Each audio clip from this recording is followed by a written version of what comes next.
PNP, eh marami hong umaalma dyan sa pagkakatalaga ng unggoy na yan. Ha? Kasi marami ho siyang linampasan. Kasi ano yan sunod-sunod ho yan. Hindi ho pwedeng pakialaman na yung nasa mababang ranggo, eh bigla-bigla tatalong ka, lalampasan mo yung naghintay ng napakahabang panahon para makapunta sila doon sa pwesto na sila na dapat ang susunod na magiging chief PNP. Yun ho, si dating Pangulong Rodrigo Duterte, rinispeto ho niya yung kumbaga line of succession ng organisasyon ng PNP. Kaya ho ngayong mga panahon na to, marami hong nagrereklamong two-star general. Yung mga general talaga na merong napatunayan, merong magandang accomplishment. Hindi yung accomplishment mo, eh gagawa ng base sa mga abogado, base doon sa mga kumilatis doon sa ginawa kay dating Pangulong Rodrigo Duterte, eh illegal. Yan ho ang accomplishment nitong si Nicolas Torre. Ano pa ho bang accomplishment niya? Yung pagpapahirap dyan sa KOJC. Mantakin mo, hukayin mo ang KOJC para lamang sa heartbeat. Sinabi ho nila, hindi ho daw nila sinaktan, pero kitang-kita sa video, talagang pang-aabuso sa karapatan ng mga miyembro ng KOJC ang ginawa ng mama na yan. Tapos sasabihin itong si Marcos Jr., gusto niya ng reconciliation. Hindi ho talaga nagkakatugma yung lumalabas sa bibig niya versus doon sa aksyon na ginagawa nila. Kasi kung talagang gusto mong reconciliation, hindi mo itatalaga yan bilang bagong chief PNP. Kasi meron ng protest vote. Ano yung protest vote?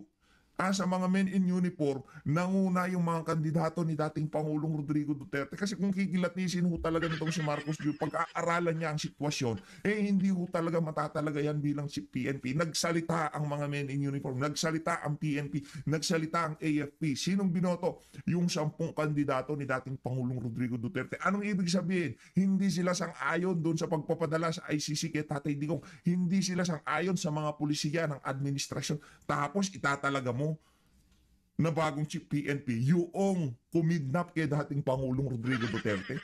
Tapos magpapa-interview ka kay Katinying, sasabihin mo gusto mo ng reconciliation. Eh, baka ka nga talaga. Nakuha niyo ba mga kababayan? Kaya marami ho ngayon natatawa dito kay Marcos Jr. At ano ho yan, dumako na ho tayo dito sa ating susunod na paksain, no? Commentary ako kayo dyan sa mga ano na yan, dyan sa pagkakatalaga nitong si ni Nicolas Torre bilang bagong chief PNP. Tayo talaga ay nalulungkot dyan sa pagkakatalaga ni Nicolas Torre bilang bagong chief PNP. Kasi ano ho yung hinaing hindi na naman ho pinakinggan nitong si Marcos Jr. Commentary ako kayo dyan. Rekta ho tayo dito kay Atty. Respicio. Kasi si Atty. Respicio problema sa iyo, Brad, nung pagkapanalo mo, biglang banat mo na, Attorney George, bati-bati na tayo. Pag, ngayong hindi ka tinalaga, hindi ka prinoklamang bilang bagong vice mayor dyan sa bayan ng Maria Mercedes, biglang nag-alburuto ka. Dapat sana yung tayo mo, nanalo, natalo, kung para ka sa reforma, hindi ka Tony George, Chairman George, bati-bati na tayo. Pag napupulaan kayo tuloy. Pero ano pa rin tayo dyan, goods pa rin tayo. Maraming salamat pa rin sa pagtayo mo kahit na medyo hilaw na ngayon dahil nga noong pagkapanalo mo, bigla gusto mo maging friend-friend na kayo ni George Garcia. Tayo ay consistent lang. Kahit na anong mangyari, kahit na sino pang manalo dyan, manalo pang mga kandidato natin, di ho tayo mabubudol ng automated election na yan.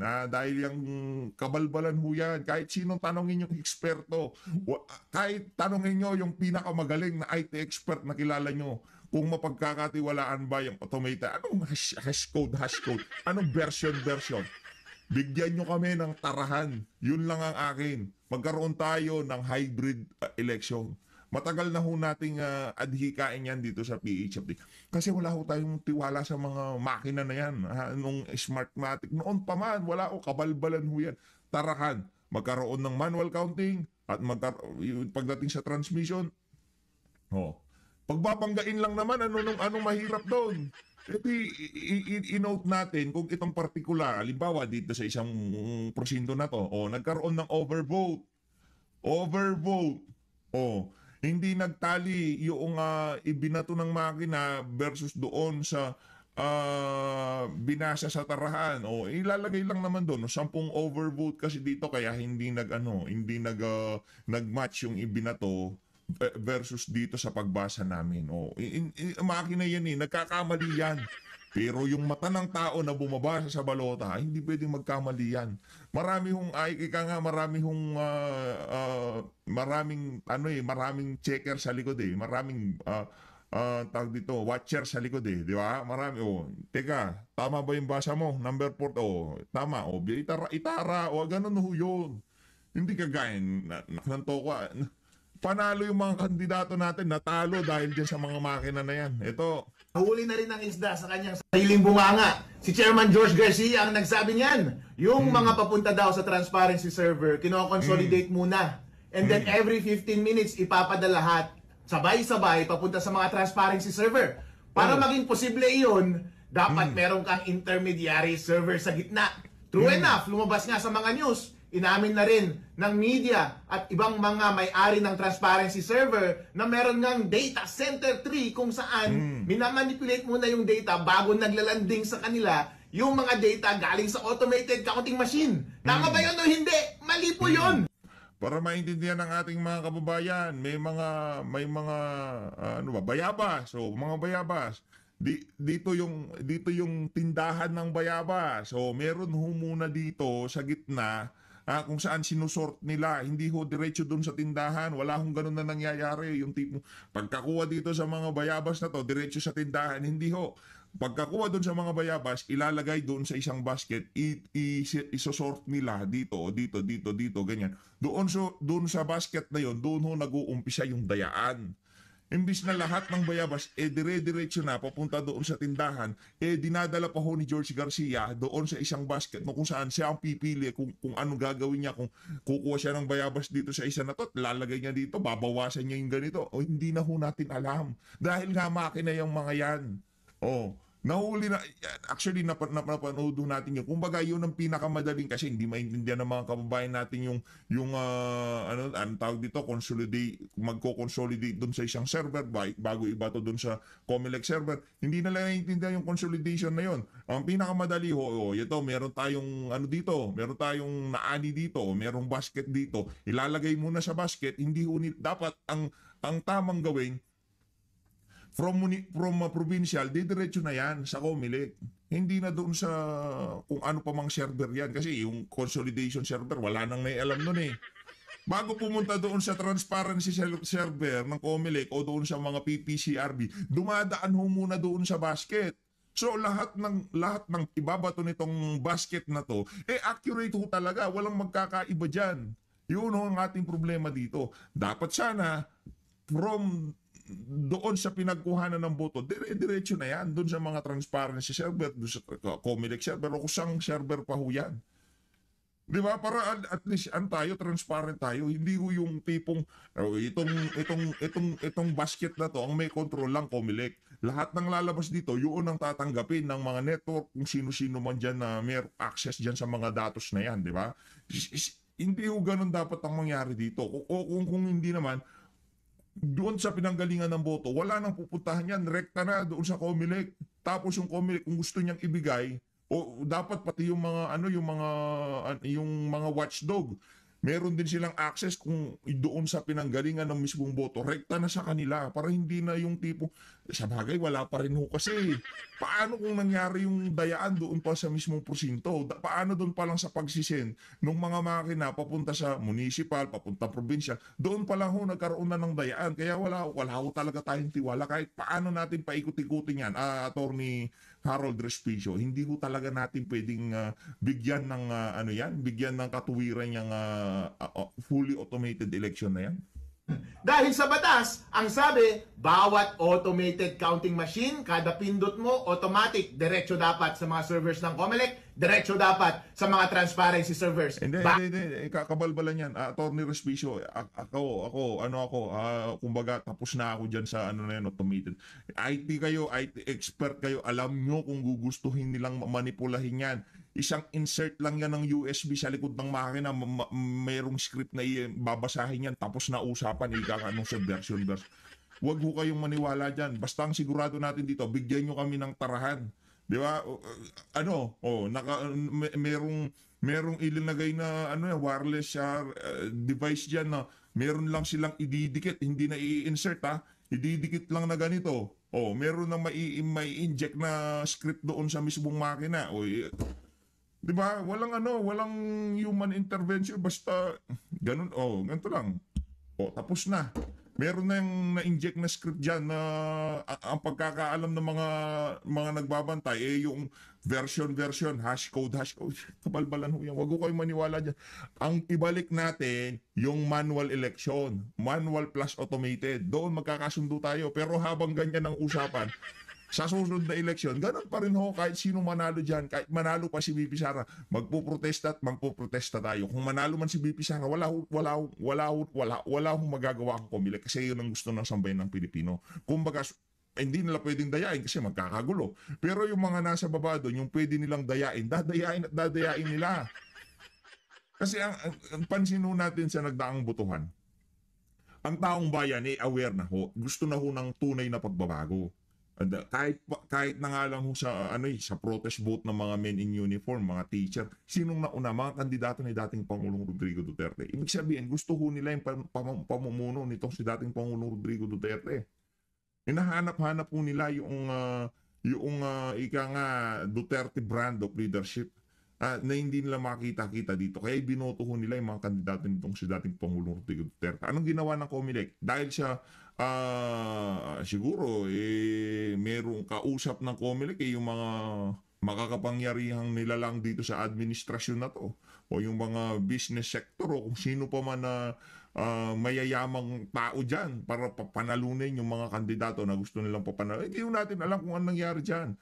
Pero kung meron ho tayong manual tarahan, wala ho tayong problema dito. Ika nga, tapos na usapan. Matalo, manalo, wala akong pakialam. Kasi yun ang gusto ng sambayanan. Demokrasya ho tayo. Di ba? Demokrasya tayo. Kung anong gusto ng majority, yun masusunod. Isa lang naman ho tayo dito eh. Kung anong gusto nila, yun ang susundin natin. Yun ho tayo. Pero kung lalatagan mo ko ng automated, wag ganun. Para tayong para tayong naglulukuhan eh. Hindi ho dapat ganun yun. Kasi ho yan hindi mo malaman talaga kung anong nangyayari sa loob ng mga makina na yan. Bakit ginawa yan ng batas? Para kapag mandaya ang Comelec, huli ka agad ng mga transmission servers. Pero ano ang ginawa ng Comelec? Pinadaan muna sa gitna. Napakatagal bago nila ipapasa papunta sa mga transparency server. Ano na ang mga posibleng mangyari kapag ganyan ang kalakaran? Therefore, pwede nang baguhin ng Comelec yung mga pumupunta sa mga transparency server. At syempre, pwede na rin baguhin ng Comelec yung mga data na lumalabas mismo sa kanyang mga sariling servers. So, posible ba yung daya at manipulated na yung data na lumalabas sa lahat ng mga servers? Posible po! Lalong-lalo na at napakatagal ng oras mula sa oras ng transmission mula sa mga makina hanggang sa naglanding sila papunta sa mga transparency servers. Yung mga linalatag na inatorial species, yung mga facts. Pero yung ika nga, ito lang tanong ko sa sarili ko kung sakali bang naproklama kayo bilang Vice Mayor, kasama ho ba namin kayo dito sa laban na to? Ayun na nga mga kababayan, rekta ho tayo dito sa pamilyang Kengkoy. Tingnan nyo ho ha. Ito ang pagkakaiba dito kay dating Pangulong Rodrigo, dito kay Vice President Sara Duterte, at dito kay dating Pangulong Rodrigo Duterte, at dito sa mga Marcos na to. Pagka nagpupunta sila ng mga mall, pinipina pa. They are trying hard, nga, para pumunta sa ilalim. Para ika nga sumisid sila sa masa. Hindi yun nila magawa. Ito, tignan nyo. Mga elitista kasi kayo. Ang totoo, mga matatapobre kayo. Kagaya niya si Liza Araneta, ako number 1 sa katapobrehan yan. Matapobre ho yung ali na yan. Kaya lahat ng gagawin niya, puro ka-plastikan. Ito, panoorin niyo ho ito mga kababayan. Matindi ho ito Ayan Ayan si Liza. May hawak-hawak ka pang plastic lang yaka talaga. May hawak-hawak ka pang mga... yan si Sandro, no bang alam gawin niya? Nagpasayaw-sayaw lang sa club yan. Kasama niya si Rod Gutierrez. Kunyari may magpapapicture-picture. Grabe naman yan. Binayaran kayo ha. Ito sila Lola. Picture nyo, Lola. Natawa na lang to si baby. Talagang nakakatawa Oh, ito si BP. Ayan oh, ganyan oh katindi. Oh. Pakinggan ho natin mga kababayan. Pakinggan ho natin. Oh. Yan, dapat ganyan, di ba? Dapat ganyan ang galawan. Baka ma-copyright ho tayo. May music kasi ito. Tagaling oh. Oh. Ayan ho, ganyan ho siya pagkaguluhan sa publiko itong si BP Sara. Nakita niyo kung yung kaibahan? Diyan pa lang ho mga kababayan, kumbaga yung naging resulta ng eleksyon, ganyan na ganyan ho. Yung mga kandidato ni Marcos Jr. Ibinasura ng ating mga kababayan. Ito naman ho si BP Sara, talagang nanalo ho yung kanyang mga inendorse. Iba ho yung kay Tatay Digong, iba ho yung kay BP Sara. Si BP Sara talagang nag-focus siya doon sa dalawa at yung dalawa na yun nanalo, ganun ho katindi. Ganun ho katindi yung endorsing power nitong si BP Sara. Kaya ngayon, ginugurgur na ho yung impeachment laban sa kanya sa Senado. Yan ang pinakauling update natin dyan sa impeachment ni BP Sara. No? Ginugurgur na ho. Siyempre, di na ho tayo babanat dito. Hayaan na lang, pakinig na lang ho tayo dito kay Palangga Binibining Maharlika. Kung ano nga ba ang nangyari sa pagtatagpo nila nitong si Amy Marcos. No? Ito, pakinggan natin. Alam ko dapat ko pa itong sabihin. Siguro dapat ko naman sabihin dahil totoo naman ito. Hindi naman tayo gumagawa ng kwento dito. Few days before the birthday ni Inday Sara, nag-uusap kami ni Spokes. Okay? Kami naman, anong natin kay Amy. Una, pareho kami ni Spokes may statement na kapag nasa stage kami, eto, ano kaya gagawin natin, ganyan-ganyan yan. Pero we realized na it's not about Amy. The event is not about Amy. The event is about birthday ni Inday Sara. Tapos sabi namin, okay, hindi natin siya pag-usapan. Pag-usapan na lang natin yung birthday girl. Okay? Yung birthday girl. Pero few days before, nagkita si Spokes, pasensya ka na, chichika ko na. Kasi totoo naman ito, okay? Siyempre, ang goal natin is si Mary Jean. Si Mary Jean Villamor, gusto talaga ikwento yung secret. Okay, maganon. Fesla ko dito dahil ang daming pagkain. Anyway. Alright. Ang istorya talaga, eto walang sugar coating, walang kadyotahan. Alam mo naman yung iba, alam mo naman yung mga nag-feeling na parang alam nila yung nangyayari sa gitna ng sabi ni Mariette, sabi niya awkward moment. Totoo 'yan. I will talk about awkward moment. Pero okay. So nakita niyo naman pinost ni Spokes yung picture niya. Nagkita sila beforehand ni si Spokes ay si VP ay nag-invite ng lunch. Nagkita sila ni Spokes Harry, Senator Robin Padilla at may isang congressman doon na basta yun. Ano yung Palangga gusto mo? Okay na. So ngayon, ang chika boom boom doon, it's not about kung ano man. Ang pinag-uusapan doon, kung paano solusyonan yung ginawa na pangingidnap ni Bangag Jr., na kapatid ni Amy Marcos, kay Pangulong Duterte. Okay? They talk about yung strategy, yung gagawin ng mga lawyers and everything, and of course, yung impeachment ni Inday Sara. Pero, eto lang yung konteksto na doon sa meeting, doon sa lunch na yun, wala ako doon, di man ako invited doon kasi it's about, legalities. Hindi naman tayo maalam sa ganyan. So, si Spokes Harry ang expert dyan. Pero siyempre, exciting ito. So, ang chika boom boom, eto kwento to sa akin ni Robin Padilla, Senator Robin at Spokes Harry. Pareho sila ng chika boom boom.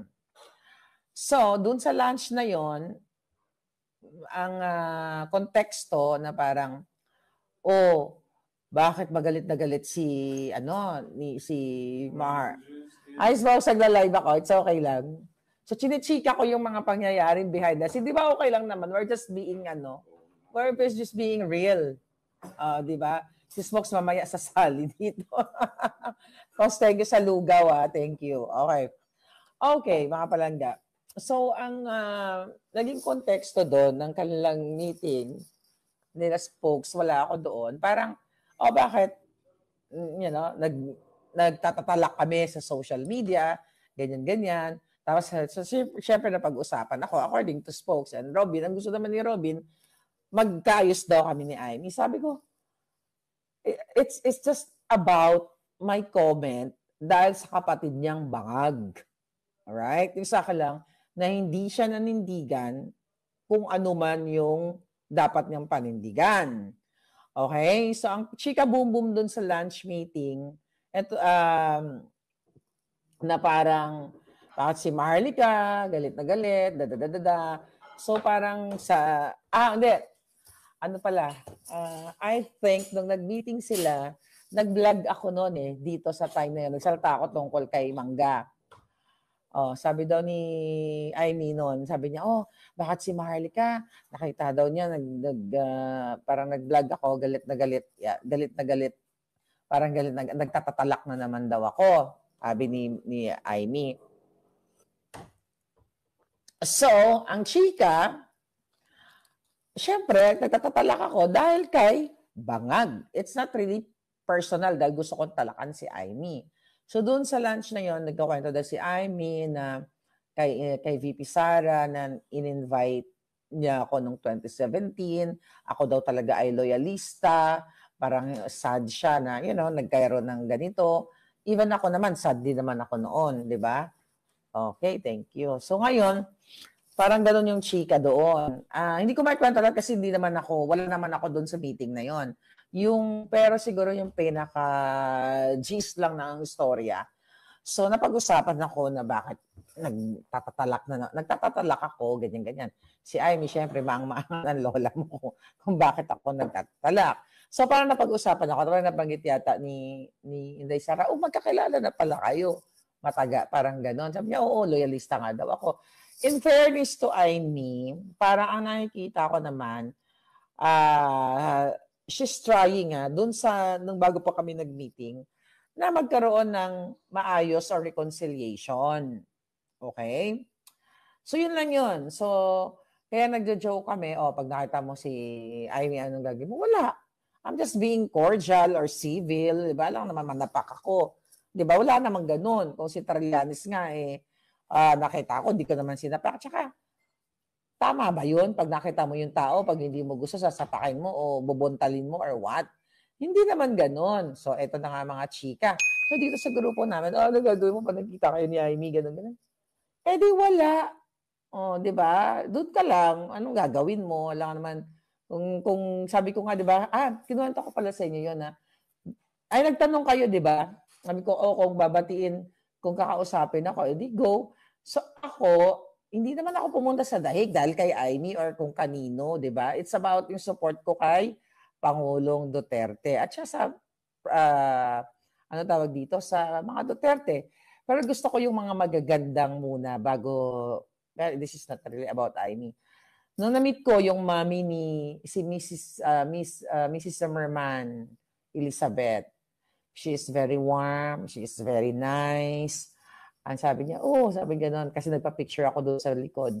Sabi gano'n, Maharlika, gano'n. So, sabi niya, napapanood niya ako, ganyan-ganyan. Thank you po.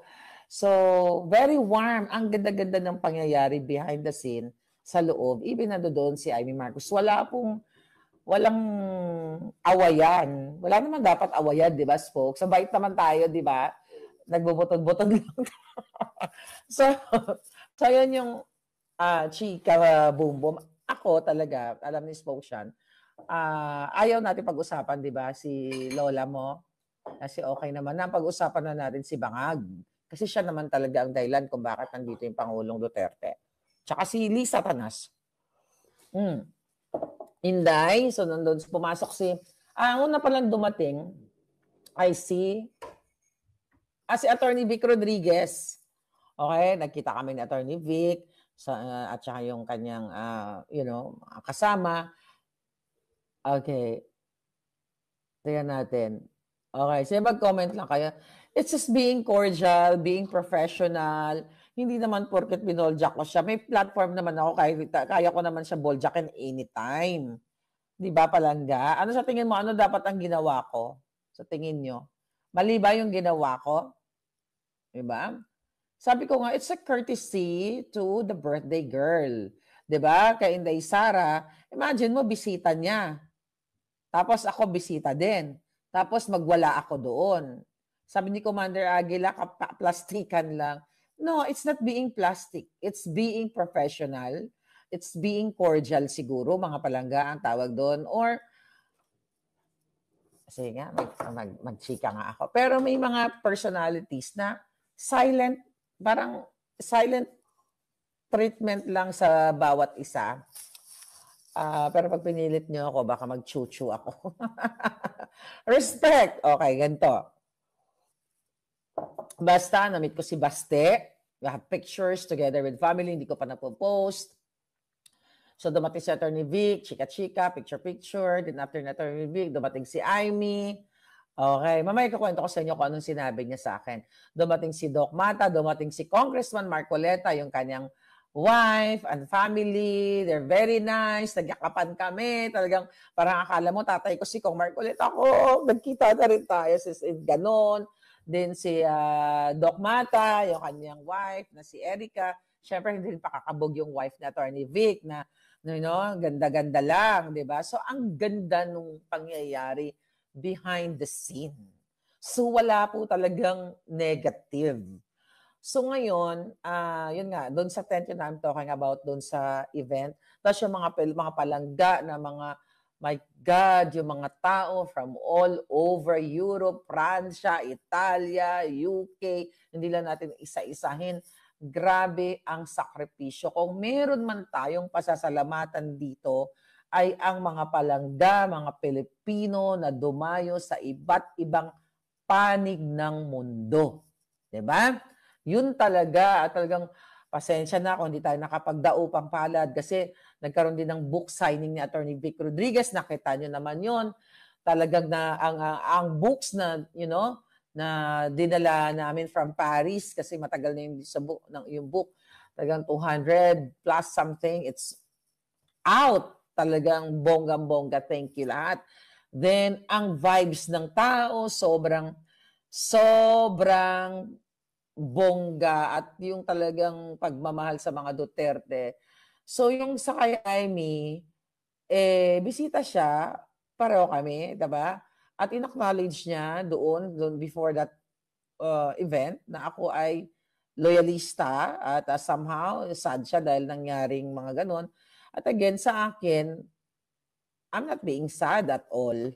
Kasi at least, nawala na ako dun sa kabangagan na circle, di ba? Okay. Ito na yung pinaka-juicy. Okay? Pinaka-juicy. Okay. So, may nagsabi sa akin, ma'am, papasok na si Mangga, may gumanon. Okay ba? So, nakatayo lang ako doon. Pagpasok niya, ang sabi sa akin, siya may mga nagsasalita. Ito exact word niya sa akin. Dahil maraming tao, ay Maharlika, sabi niya, Maharlika, bakit ka ba galit na galit sa akin? Ganon yung statement niya. Na nakatayo kami doon, nakikita. So, syempre ako doon, nakatayo din na ganyan.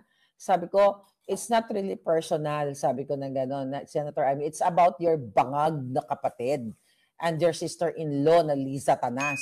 Sinabi ko yon, right on her face. Diba sinabi ko yun, folks? Sinabi ko yon. Hindi ako nagpakabiing plastic doon, palangga. Nakatayo siya doon. Ano yung reaction niya? Wala. Wala. Nakaano lang siya doon. Ganun ba? Parang, sinabi ko sa kanya, it's not personal, it's about yung kapatid mo, kaya tayo nandito lahat. Dahil sa pagdukot kay Pangulong Duterte. So, ganun yung chika doon. But syempre, nakikinig lang siya, pero wala siyang reaction doon. Na sinabi, ay, oo nga. Ay, ikaw ba? Ganyan. Wala talaga. Alright? Basta sinabi ko yung totoo, hindi ito personal, di ba? Sa parang napagkwentuhan pa namin na. Kasi nga magkakilala naman talaga kami. Syempre may mga pumapasok-pasok, ano. 'Di ba? Sabi ko, alam mo naman yung story. Alam mo naman yung story, sabi ko sa kanya. Wala siyang reaction doon. Ano? Okay ka lang? Gusto mo ng ano? Okay.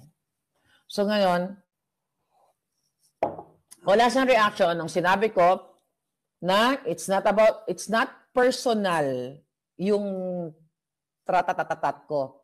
It's about yung kapatid mong ngagba. Sinabi ko talaga sa harap niya, yung kapatid mong bangag. At saka yung sister-in-law mo. Hindi po ako nagpaka-plastic-plastic doon. Kami niya spoke, sorry, hindi kami nagplastic-plastic doon. We're just being cordial.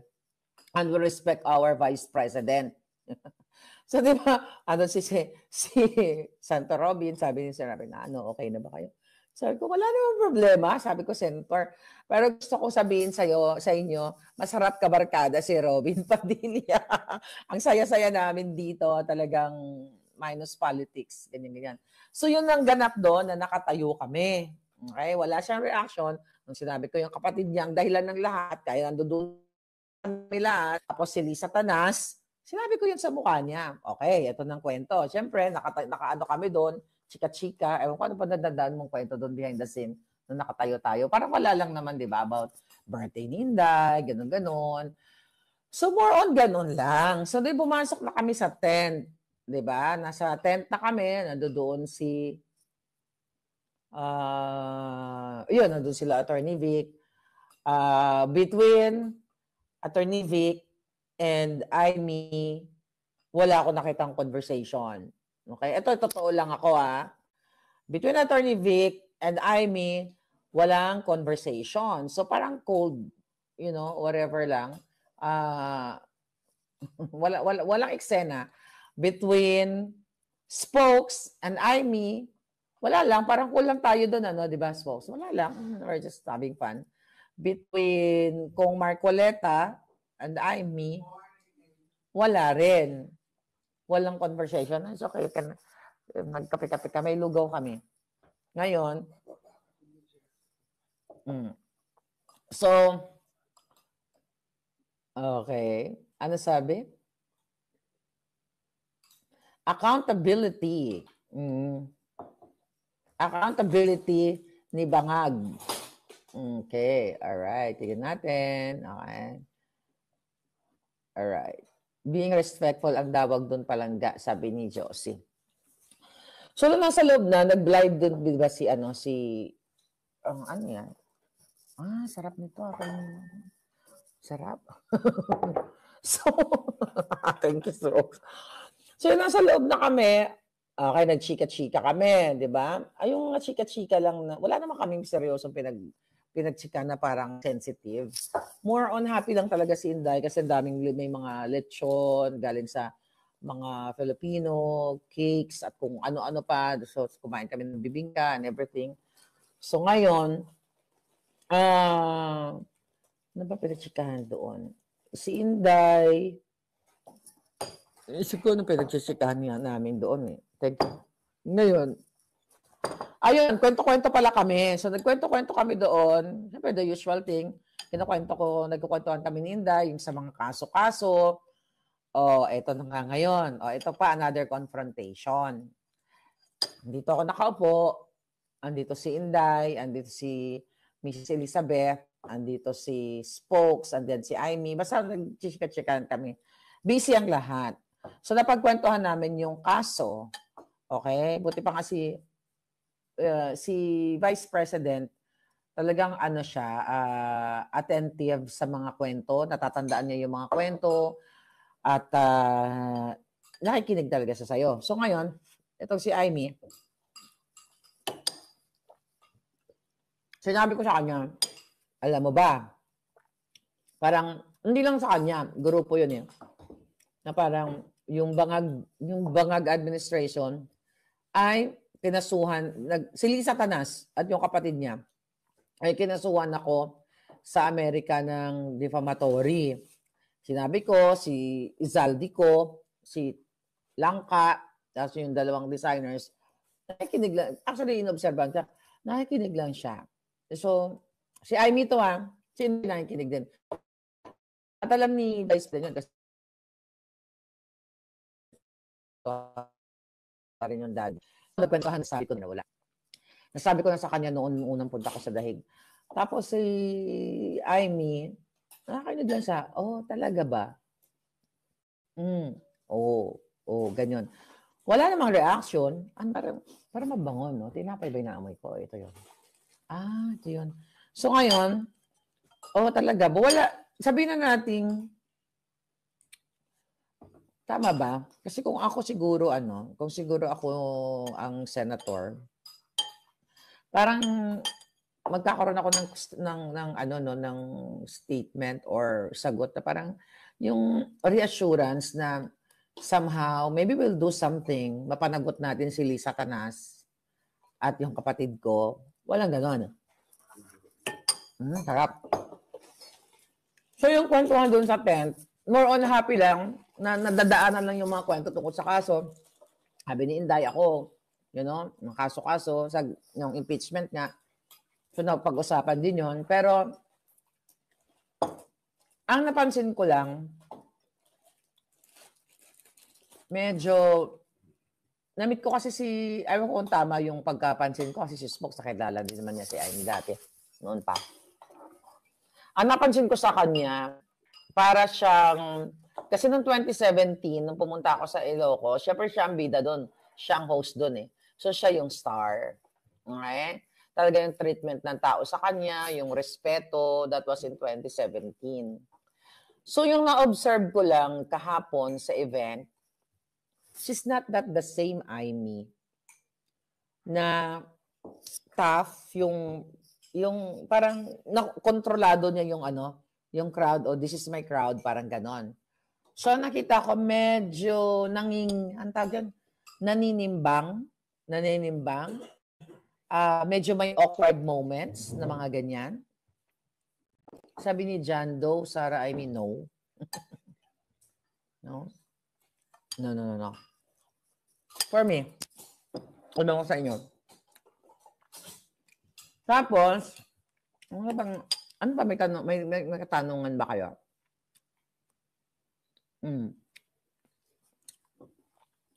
So, ang sinasabi, hindi kami nagplastikan. Walang plastikan doon. Si Spokes, he's just being himself. Ako din. Walang plastikan doon, palangga.